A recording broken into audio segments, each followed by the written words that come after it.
All right, Shalom. First and foremost, I want to give honor, glory, and praises to Yahweh, Bahashim Yahweh Shai, Barakatah Yahweh, Barakatah Yahweh Shai, Barakatah Yahweh, Barakatah Yahweh Shai, Barakatah Yahweh, Bahashim Yahweh Shai, Bahashim Harakar Kadash. Double honors to the apostles and elders of Great Millstone. Peace, blessings, and salutations to the hopeful elect. All right, Brother Azariah here with the Pittsburgh GMS camp, and I just wanted to entitle this, The Ancients Did Not Differentiate Food from Medicine, okay? And just basically, I was trying to branch out, try some different food, healthier food, and things of that nature. And, because a big part of getting healthy and being healthy is what you eat, what you take into your body. And, of course, it's a learning process and things of that nature. But I was just through different experiences, I was informed and just came to the knowledge that the apostles eat, at different places, like, I heard mostly like Mediterranean places and stuff like that. But, so I just decided to look into these different places. And I went to this one place, and it turns out in their menu, they have some information in there and that just kind of validates, what we have come to learn in this truth. So I'm just gonna, without further ado, go ahead and read this part of the menu, go into a couple of scriptures, and just going into a couple of these things that they use in their food and some of the benefits that come with it. In ancient times, people did not differentiate between food and medicine. Salakia. They believed that food was both diet and medicine. Just going into like the title says, they did not differentiate medicine from food because of the therapeutic value of the major spices. Curry in itself is a protection against spoilage and contamination while aiding in digestion. And I never really looked up what spoilage is. Of course, we know it means going bad or whatever.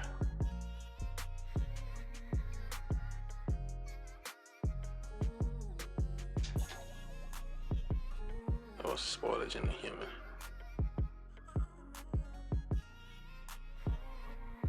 Microbial spoilage, growth, metabolism, and spoilage bacteria.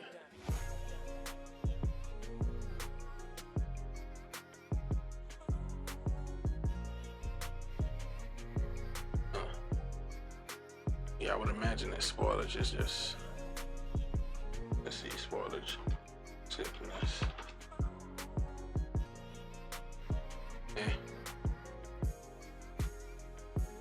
Basically just spoilage, spoilage organisms do not make you sick.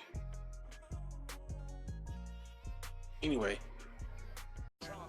continuing along here, Salakia. So because of the therapeutic value of the major spices, curry in itself is a protection against spoilage and contamination while aiding digestion. So I guess the different spices in there keep the food from going bad as fast, and also help you, like it says, with digestion. In the Indian medical system, it was widely acknowledged that spices and herbs, when added selectively to certain meats and vegetables, reduce the formation of gas while promoting digestion. And there's like different levels you can go with the spices and seasonings and stuff to make it even more healthy for you, because you don't always have to have meat or things that cause inflammation mixed in. You can make things such as tinctures or maybe some type of medical mishmash of different herbs that may not necessarily taste the best, but it may be very highly effective at ridding you of certain ailments. So let's just get this first scripture. Let me close these. All right, Ecclesiasticus 38:4. The Lord hath created medicines out of the earth, and he that is wise will not abhor them. And we know about that word abhor, because they try to use that word abhor about Edomites, which that word there in what is that, Exodus 23, that word Edomite is really supposed to be Syrian, which I believe that's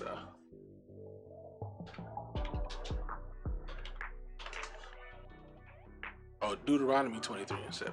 Okay, that word's supposed to be Syrian.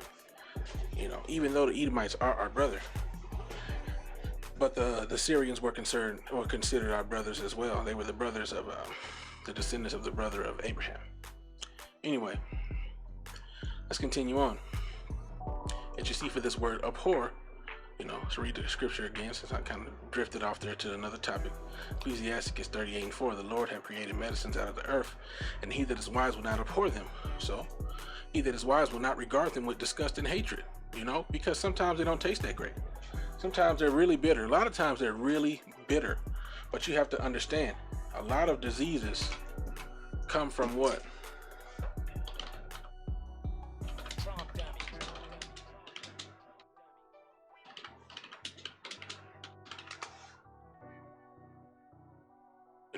There's a lot of intestinal parasites cause significant morbidity and mortality. Diseases caused by these different things. Basically, there's a lot of intestinal parasites in our bodies, and they can kind of mess you up. What's eating you? 12 common intestinal parasites. Let's just look over this list briefly. So this is one of them. There's another one. There's another one. We got a lot of these different things in our bodies that can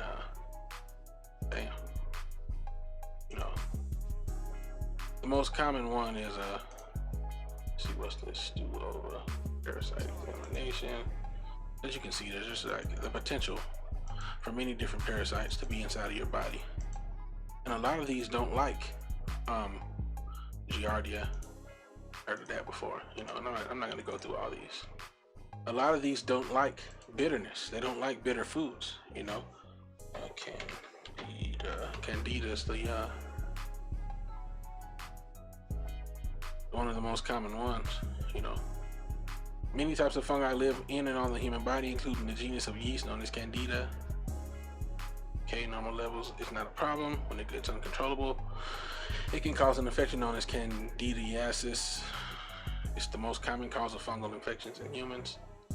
A few factors that can lead to overgrowth is taking antibiotics, eating high sugar and refined carbs, high alcohol, weakened immune system, oral contraceptive, diabetes, and high stress. And it can lead to certain things: tiredness and fatigue, genital or urinary tract infections, digestive issues, sinus infections, skin and nail infections, joint pain, and hey, look right here, see, going into these foods being medicine, the following foods have been shown to help fight it: garlic, coconut oil, curcumin, which is included in cumin, which is one of the seeds that they use, xylitol, aloe vera, which is very bitter. They don't like bitterness. Pomegranate, which has bitterness to it, kombucha, and probiotics. Both of these are fermented. I'm still kind of, the jury for me is still kind of out on these things. I have made fermented things. I have made my own cabbage from, lacto fermentation, and there's different lacto ferment, like pickles originally was a lacto fermentation thing, which is supposedly using beneficial bacteria to create a new food product that lasts longer and is better for your stomach. I mean, the only thing I know in the Bible that was fermented, which has always been fermented over thousands of years, is wine. Wine is fermented. You crush up the grapes, you put it in a barrel, and the natural chemicals over time create the wine. The natural yeast and different chemical processes create wine, and that's good for you, as the scriptures tell us. I'm gonna get another scripture, then I'm gonna move more into it. I don't want to make this long because I know sometimes it can get boring to read about this type of stuff, so I'm gonna just get the scripture, kind of breeze through a couple of these things. Okay,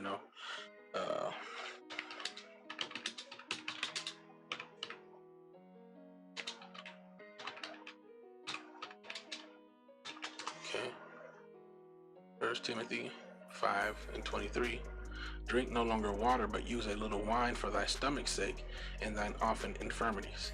So a little bit of wine is good for you. Now, wine is vastly different nowadays than it used to be. It used to be, like I said, a natural a fermentation process. Nowadays, I believe it still is in many cases, but they add different stuff to it. They add sulfites, and it's more of a controlled process. They kill off a lot of the bacteria that's in it, and I would imagine those bacteria that was in it was actually good for your stomach. But nowadays, a lot of the wine we get I'm quite sure has had that stuff killed because they add sulfites to it. And the purpose of sulfites is to make it more shelf stable and I guess create it from spoiling and things of that nature, you know. And let's just, you know, let's see.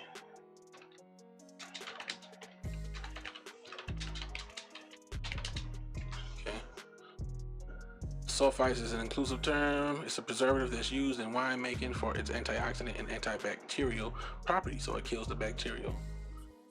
Plays an important role to prevent oxidation and maintaining a wine's freshness.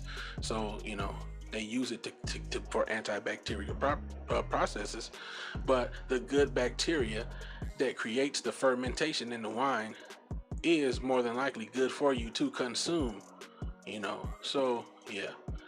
Like I said, wine was vastly different back in those days. So anyway, you know, so as we can see, Most High created medicines out the earth. He did as wise will not regard them with disgust or avoid them. You know, was not the water made sweet with the wood? Is Ecclesiastes 38:5. Was not the water made sweet with wood, that the virtue thereof might be known? And he that giveth, he hath given men skill, that he might be honored in his marvelous works. With such does he heal men, and taketh away their pains.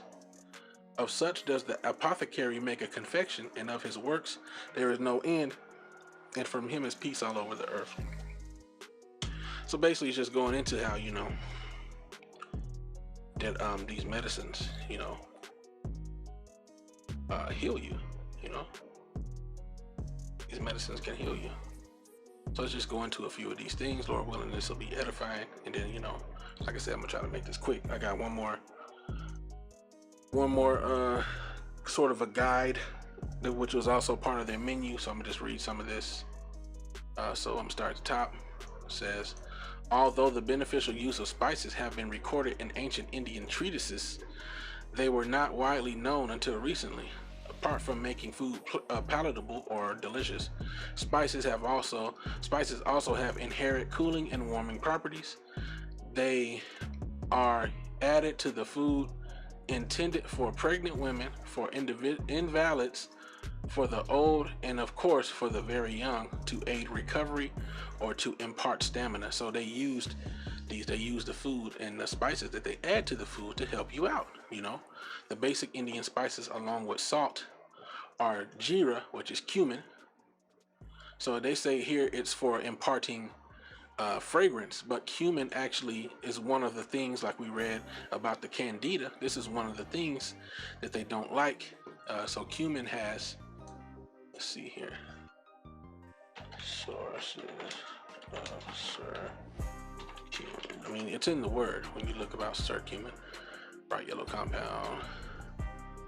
Principle. Oh, so it's in turmeric, a member of the ginger family.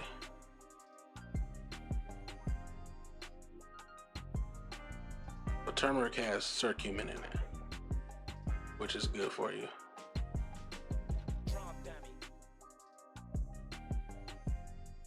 Okay, so yeah, turmeric is a good thing that you use, and they use turmeric a lot. They didn't even put it on the list of things that they use, but curcumin is found in turmeric. So yeah, that's a good thing to use to eat. Turmeric, you know, and a lot of these spices, you know, are kind of expensive too, but it's because they're good for you. You know, at least to buy them in bulk is, you know, it can be a little expensive, but it's a good investment. All right, so so these are some of the benefits of cumin. You know, the first spice that they go into on their list. We'll just go through a couple of these. Digestion. Iron contains beneficial plant compounds. You know, may help with diabetes, improve blood cholesterol, promote weight loss and fat reduction, prevent foodborne illnesses. You know, they have antimicrobial properties that may reduce the risk of foodborne infections. You know, because it can help. You see, it has antibiotic properties, may help with drug dependence, you know, may fight inflammation. And you can just, you just use it to season your food, you know, and it's good for you. All right. So then let's go back to the picture. So, oh, it does say turmeric. So yeah, turmeric. I don't know if I pulled up turmeric, but turmeric is anti-inflammatory as well. Has some good, close this. Yeah, I'm gonna get to that scripture.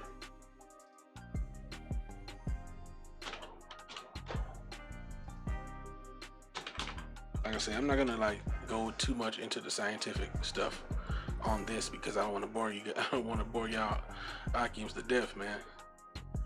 But these are just some good things, you know. Proven benefits of turmeric. So just powerful, you know. It's powerful. This food stuff, this stuff is good for you. Natural anti-inflammatory. Dramatically increase the antioxidant capacity of the body. Boost brain-derived neuropathic factor. Linked to improved brain function and lower risk of brain disease. You know, and of course, it's all up to Yahweh Hashem Yahushua if he wants to allow these things to help you. You know, these things plus prayer and the will of Yahweh Hashem Yahushua ultimately is what heals a person.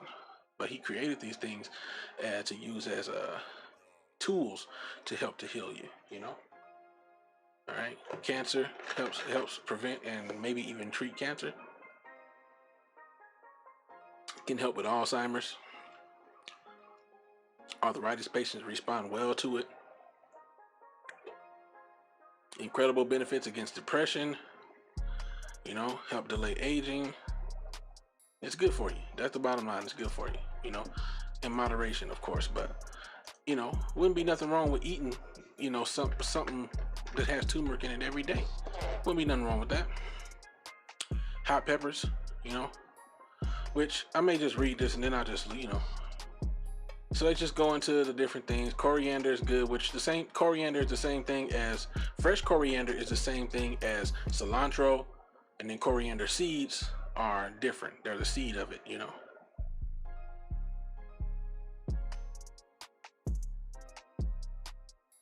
And my nail don't look that dirty in real life. It's like it. All right, but anyway. So yeah, just, you know. Fruits are energy giving. And yeah, these just really kind of name them off. So instead of looking at that, I'm just gonna, you know, name some of them. So just, you know, there's benefits to eating hot peppers. They're scientifically proven. So this, you know, so-called benefit to the digestive tract, promotes healthy heart, mitigates migraines, relieves joint pain, improves metabolism, you know, quells psoriasis, which is like skin problems, reduces cancer. Fights the flu, colds, and fungal infection, prevents bad breath, prevents allergies. Cayenne. Yeah, I like cayenne.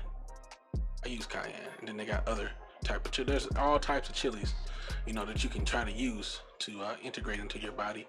And chilies are good for you. You know, spicy peppers rev up the metabolism by, of course, they increase your heat. All right. So this is dry mango powder. Can help you with your digestion. You know, they use that in their dishes too. This is so this is called asafoetida, which is basically I think it's called natural silicone powder. Let's see. Oh, it has a bad smell and tastes bitter. That's one reason you would want to abhor it or avoid it or treat it as nasty or undesirable. But it's supposed to be good for you. So it's a gum like, oh yeah, it's oleoresin gum. That's the name of it. Gum oleoresin. So gum oleoresin is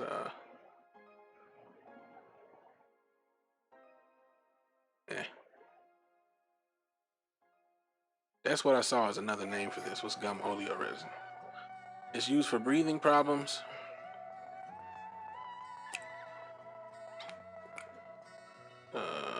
Breathing problems, including bronchitis, H1N1, swine flu, and asthma. It's also used for digestion problems. I mean, look at all these different benefits it has. Talking about some swine flu. Helps with intestinal gas, upset stomach, irritable bowel syndrome or IBS, and irritable colon. Uses other uses include treatment of whooping cough, croup, and horse throat. Some people use it for hysteria, insanity, convulsions, and as a nerve stimulant for ongoing mental and physical fatigue with depression.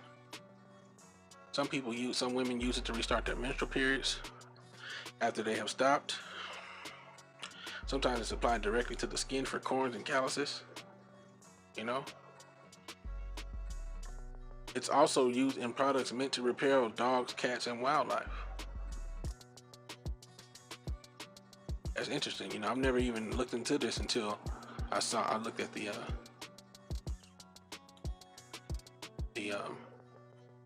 what do you call it today? The little menu. That's crazy.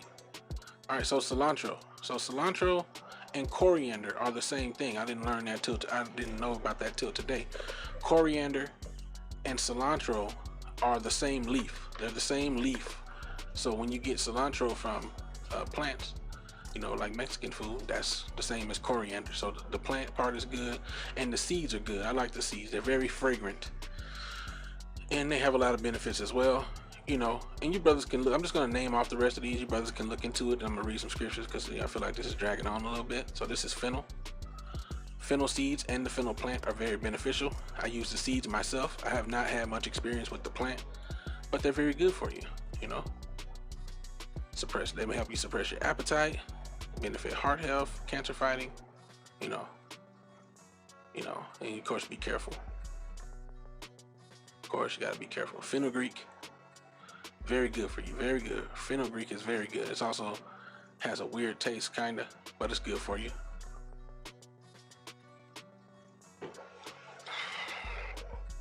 They're using a lot of things. They're common in Indian curries as well as Turkish, Persian, Ethiopian, Egyptian cuisine. Their sweet smell. You know, so there's a lot of stuff you can do with fenugreek. They have a lot of benefits. You know.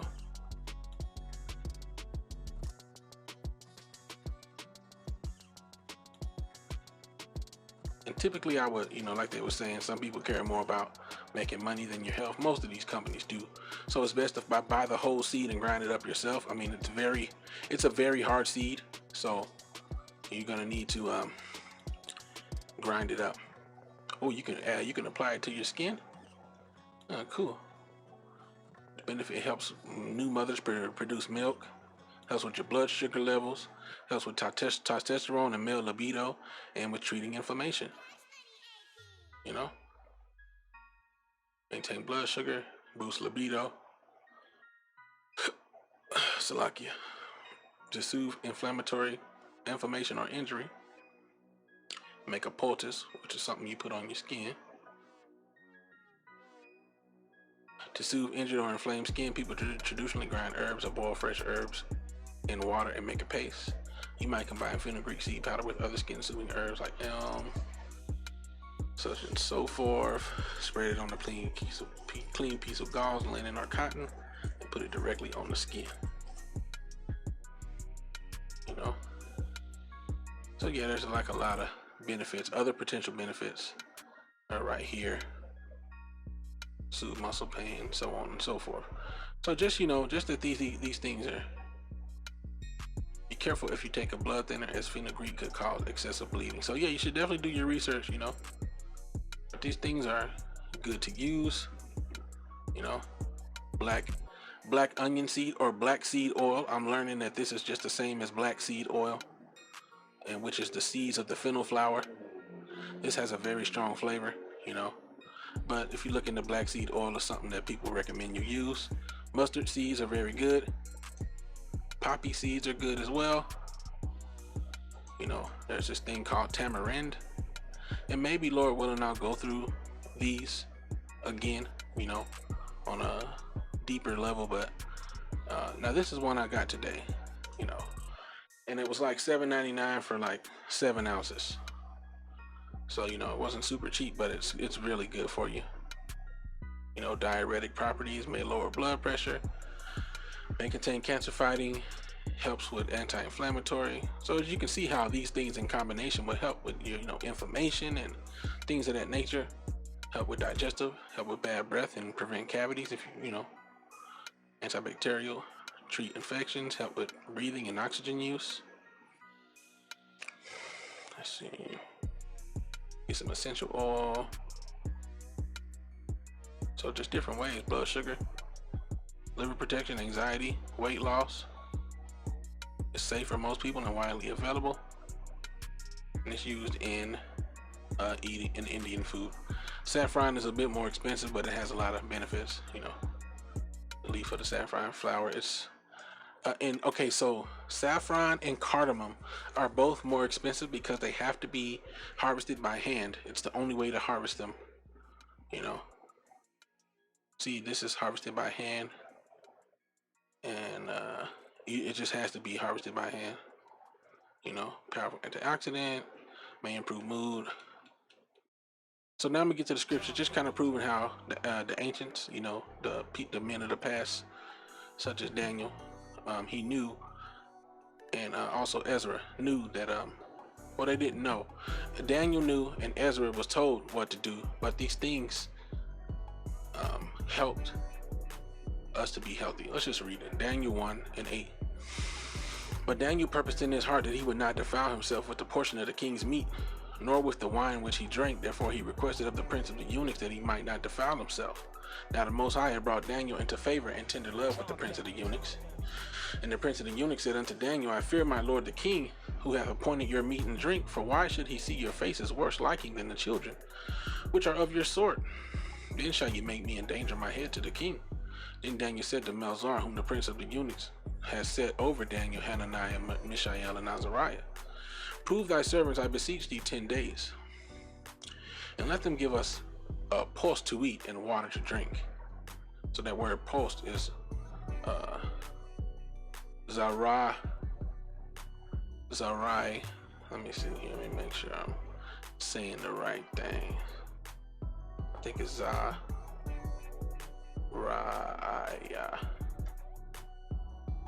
Oh, Salaki.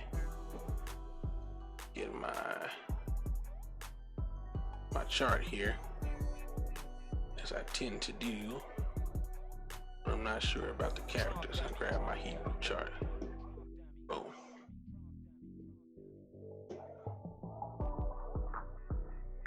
Salaki. Put this over here. Over here.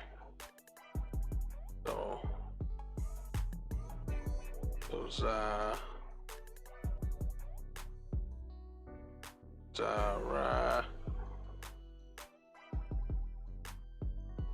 Is it that? Don't look like it. Looks like that, yeah. Zarai.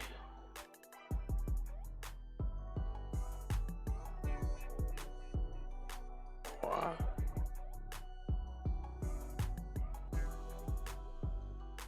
Zaraiwa. Zarai. Yeah, it looks like Zaraiwa.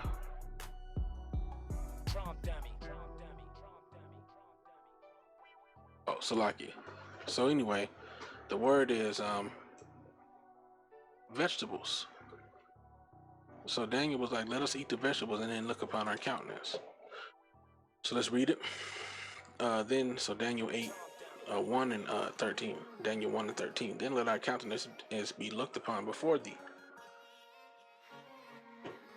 and the countenance of the children that eat of the portion of the king's meat. And as thou seest, deal with thy servants. So he consented to them in this matter, and proved them 10 days. And at the end of the 10 days, their countenances appeared fairer and fatter in flesh than all the children which did eat the portion of the king's meat. Thus Melzar took away the portion of their meat and the wine that they should drink, and gave them pulse, you know? Because when you eat meat all the time, it actually makes you unhealthy, you know?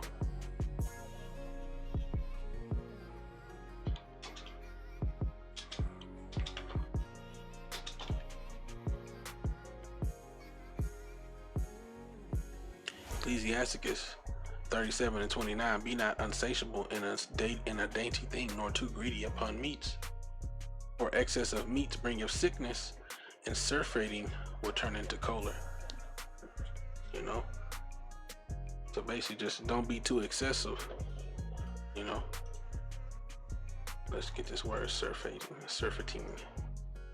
To cause the desire, you have to have more of something than you need, to consume too much of something. So you should take heed in whatever you eat to not consume too much, you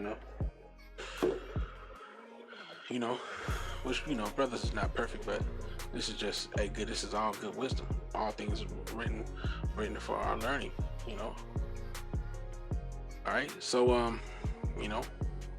be not greedy in meats, eating meat all the time can make you sick, like it just showed you, like in the scriptures. Excess of meats brings sickness, So Daniel knew, hey man, we'll be fine, we'll be good if we just eat pulse, or if we just eat the vegetables. All right, so 2nd Ezra 9 and 24. So this is around the time, I think, after he fasted for the second time, he was told to fast one more 7-day period. But in this one, well, it wasn't necessarily a fast actually. He was told to abstain from eating dainty foods, and this time he was like, okay, the angel just told him, look, just eat vegetables. So let's read it. 2nd Ezra 9 and 23. Nevertheless, if thou wilt cease 7 days more, but thou shalt not fast in them, but go into a field of flowers, where no house is builded, and eat only the flowers of the field. Taste no flesh, drink no wine, but eat flowers only. And that's a key point, too. Just on the side note, it said, don't eat. The angel said, don't eat the flowers where people live, but go to a place where nobody lives, because the flower, that's like the true definition of GMO.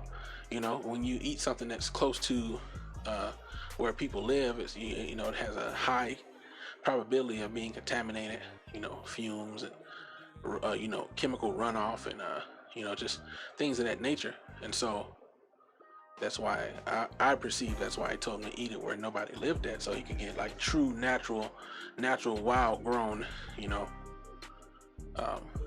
flowers, right? But go into a field of flowers where no house is built, and eat only of the flowers of the field. Taste no flesh, drink no wine, but eat flowers only. And pray unto the highest continually, then will I come and talk with thee. So this was still considered like a holy type of situation. He was still remaining pure inside of his flesh by only eating the vegetables. 26. So I went my way into the field, which is called Ardath, like as he commanded me, and there I sat among the flowers, and did eat of the herbs of the field, and the meat of the same satisfied me. And there's the days that are coming, knowledge of the herbs is going to be very beneficial.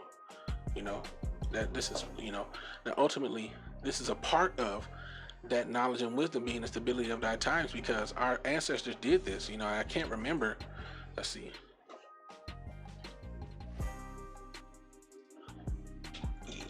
that which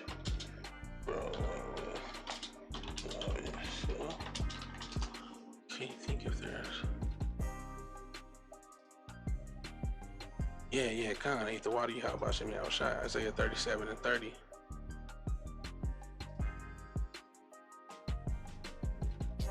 Says, and this shall be a sign unto thee, ye shall eat this year such as groweth of itself, and the 2nd year that which springeth of the same, and in the 3rd year sow ye and reap and plant vineyards and eat the fruit thereof. So for 2 years they survived on wild, natural growing edibles, that which springeth of itself. In the 2nd year they ate the same thing. So they had a knowledge of what herbs could be eaten off of the land, and this good knowledge to have in this day and age, because there's food all around you. And when other people are starving to death, you can look and say, oh, that's edible. Hey, it's bitter, but we can eat that. We can eat that for sure.